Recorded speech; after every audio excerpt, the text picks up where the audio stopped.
What's going on? Welcome to Asian Cosell. So we got an article by Outkick saying Santa Rosa volleyball player filed Title IX complaint over trans athlete and alleging safety risk. Oh, this is the California JC here. So we're gonna get right into this article here, and I used to, work junior college volleyball, and now we're dealing with all this issues up in the Division 1 with San Jose, and now JCs, and now the high school with Amy Hernandez. This is getting crazy in the state of California. So here we go. More women continue to be silenced in the face of inclusion of trans athletes sabotaging women's sports. So yes, right. That's the state I'm from in California. Santa Rosa Junior College volleyball players Madison Shaw, Gracie Shaw, and Brielle Gali are taking a stand against what they view an injustice affecting the team, challenging state collegiate policies protecting transgender athletes. Now look at the picture. Now you see these 9 girls. You see, regular girls, regular size girls. Look at this dude. Holy moly.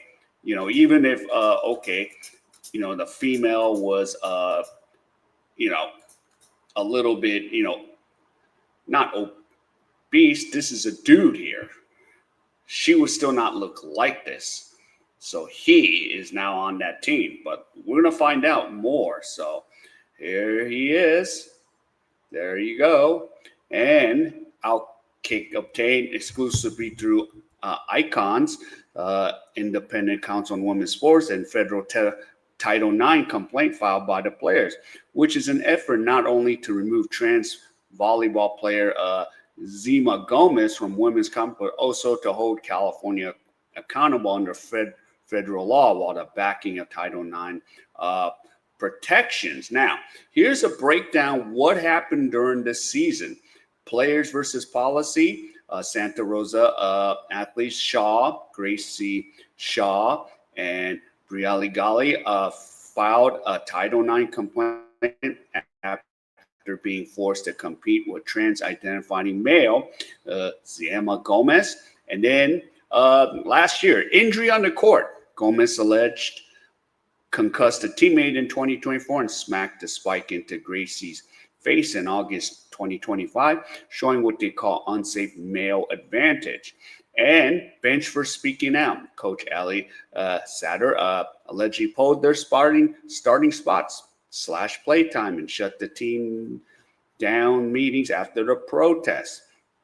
Locker rooms and loopholes.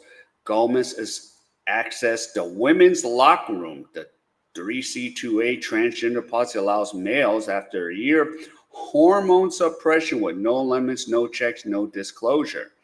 And high-stakes showdown. Santa Rosa backed the policy despite federal guidance. The women demand an OCR Pro funding cuts, penalties, and new rules. Madison quit, and Gracie and Brielle risk eligibility.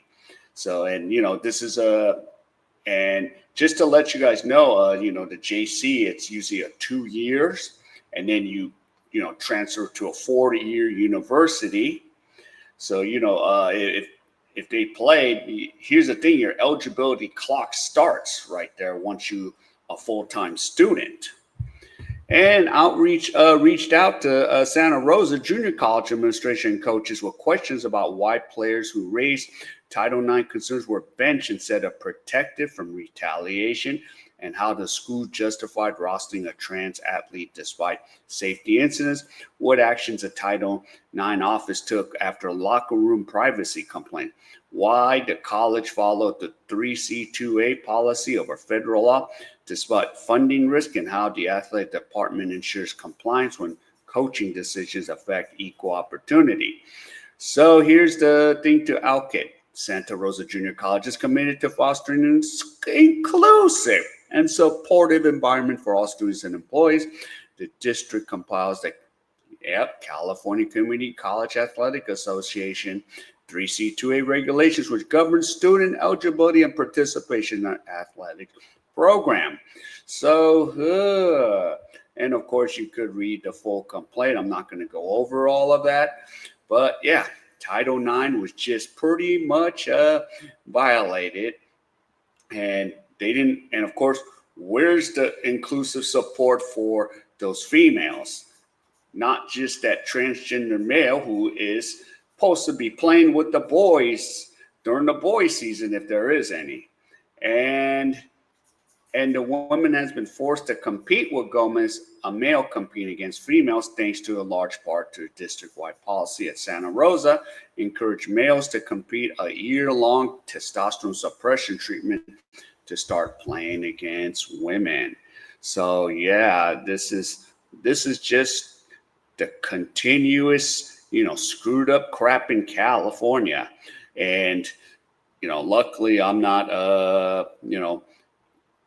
reffing anymore.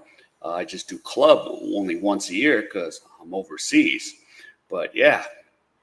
And on August 28, 2020, another spike by Gomez hit Gracie Shaw in the face during practice.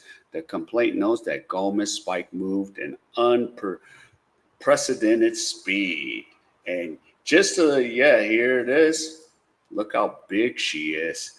And here's the thing, just to let you know.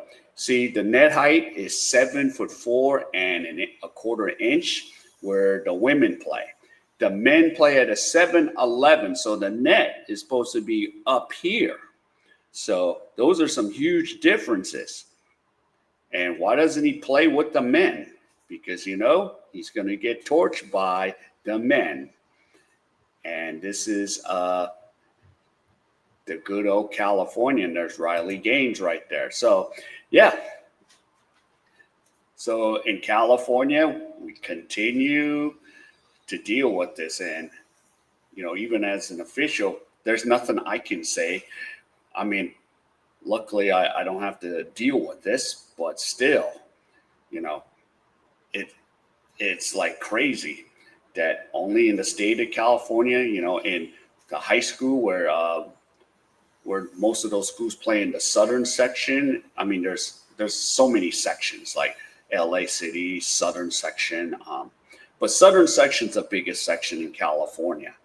So, and then in junior college, there's NorCal and SoCal. So, yeah, they're up. Santa Rosa's up in NorCal. So, yeah, and you're dealing with this at the JC level, and you're just like, okay. But as an official, we can't even say anything because he's eligible. But yeah, but this is a constant complaint. We deal with, and I don't work NorCal, I work SoCal, but still, if that issue would come, I'd be like, I don't know. But I would just